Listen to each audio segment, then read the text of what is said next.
Now more on our top stories, major developments in the debt negotiations today. President Obama holding a summit at the White House with leaders of both parties to hammer out a new debt deal. The president signaling some progress was made and calling on lawmakers to work through the weekend and meet again on Sunday. The president saying everything must be on the table. Well, joining us now from Washington, Congressman Blake Farenthold.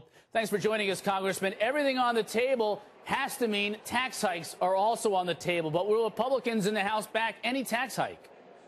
I think it'll be really hard to get Republicans behind it.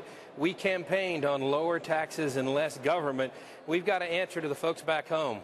If you have less government, though, can you give in a little bit on the revenue side, whether it's through tax breaks, the reduction of tax breaks, maybe tax hikes in certain areas, if you get enough on the spending to where you can go back to your constituents and say, we're going to have smaller government. We know they have a spending problem in Washington, and we're taking care of that. But we're just in too big of a hole right now. I think we can go towards some tax simplification, but as far as tax cuts, tax increases, that's a non-starter. I just don't see it happening. All right, I want to talk to you about Fast and Furious because we've spoken about this a lot on this show. And just yesterday, we were speaking about this past weekend where congressional negotiators had spoken with ATF Acting Director Kenneth Melson about his role, and they got some pretty poignant and honest answers from him. How do you think his role, or what do you think his role was in this scandal, and what should happen with him? Well, I tell you, I am mostly troubled by the fact that he received pressure from the Justice Department not to cooperate and not to talk to Congress. We in the Government Oversight and Reform Committee are the watchdogs of the government.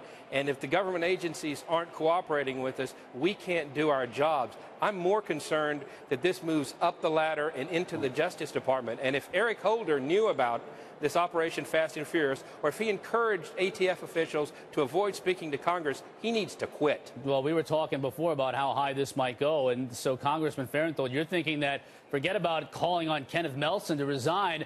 You're going to be looking at other areas within the government, maybe within the Justice Department as well, for others who may have known about this.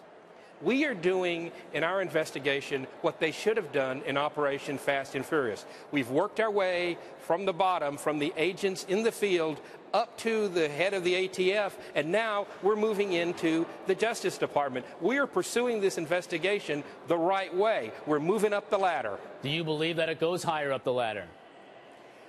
I can't see why there would be pressure from the Justice Department not to cooperate with Congress unless they had something to hide. If you find out that it does, will you be seeking criminal charges? We're going to do whatever it takes to get to the bottom of what I consider to be one of the stupidest things this government has done in decades. There is sort of that difference between, culpability, whether there was intent or whether there was just incompetence. And I think that's what people want to find the answer to. Well, think about it for a second, Chris. If you were investigating any sort of criminal investigation, you work up the chain. We just followed these gun buyers, these straw buyers who purchased guns and sold them to somebody else. Instead of moving up the chain to the next person and the next person, we just followed the first buyer back to his house. That makes absolutely no sense in running an investigation. Congressman Farenthold, thank you so much for your time. We certainly do appreciate it.